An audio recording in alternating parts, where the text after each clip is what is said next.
दोस्त नहीं दुश्मन चीन ने दिया बांग्लादेश को ऐसा धोखा, कभी नहीं होगा ड्रैगन पर भरोसा। जो बांग्लादेश पहले दिखा रहा था भारत को आंख, अब लगा रहा गुहार, हमें बचा लो सरकार।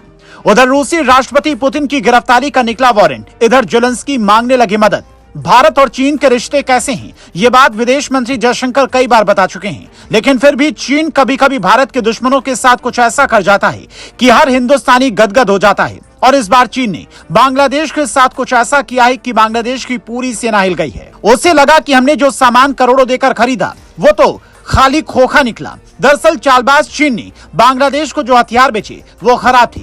बांग्लादेश की एयरफोर्स का कहना है, हमने चीन से फाइटर जेट के लिए रडार खरीदा था, लेकिन यह सटीक निशाना नहीं लगा पा रहा है।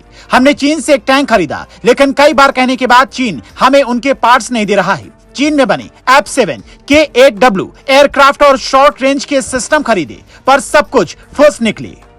यहां तक कि 10 साल पहले चीन से बांग्लादेश ने 2 सबमरीन खरीदी थी, जिसकी कीमत करीब $20 करोड़ थी, लेकिन बाद में पता चला कि वो पनडुब्बी पुरानी थी और किसी काम की नहीं थी। अब बांग्लादेश की सेना जब संकट के दौर से गुजर रही है तो इन बातों को लेकर ज्यादा परेशान है। इसलिए हिंदुस्तान में एक कहावत है कि चाइनीज सामानों पर ज्यादा भरोसा मत करना, पर बांग्लादेश और म्यांमार के लोग शायद नहीं समझते। म्यांमार ने तो बाकायदा JF-17 फाइटर जेट चीन से खरीदा था, जिसे चीन और पाकिस्तान दोनों ने मिलकर बनाया था, लेकिन ये भी बेकार निकला। जिसके बाद चीन के इंटरनेशनल लेवल पर जमकर किरकिरी हुई और हर कोई ये कहने लगा कि इससे अच्छा तो हिंदुस्तान है, जिसका सौदा खरा होता है। वहां से लिया गया कोई सामान ऐसे खराब नहीं निकलता। लेकिन बांग्लादेश की नई सरकार को अभी ये बात समझ नहीं आ रही है, बल्कि वहां के नेता तो हिंदुस्तान को अभी भी खुलेआम धमकी दे रहे हैं। बांग्लादेशी नेशनलिस्ट पार्टी के नेता आलमगीर कहते हैं, शेख हसीना का प्रत्यर्पण अगर भारत नहीं करता है तो इससे दोनों देशों के रिश्ते खराब होंगे। हमारी पार्टी अगर सत्ता में आई तो आवामी लीग शासन के दौरान हुई विवादास्पद अडानी बिजली समझौते की समीक्षा करेगा,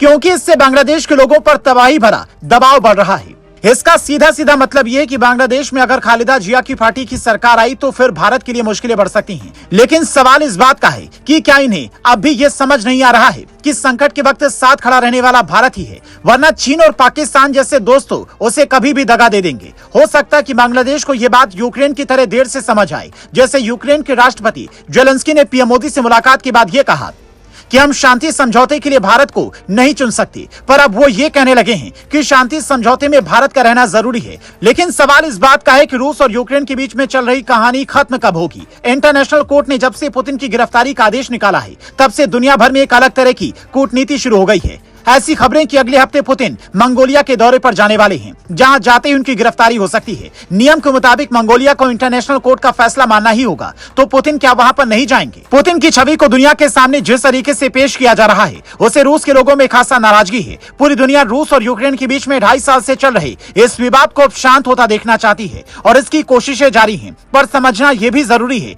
कि भारत इनके लिए तो शांति दूत बन रहा है, पर अपने ही पड़ोसियों के साथ में चल रहे विवाद का समाधान कैसे करेगा? पहले तो एक पाकिस्तान था, अब बांग्लादेश भी आंख दिखाने लगा है। जिसे चीन ने धोखा दिया तो शायद अटलाए, पर इतनी जल्दी उसकी उम्मीद नहीं दिखती।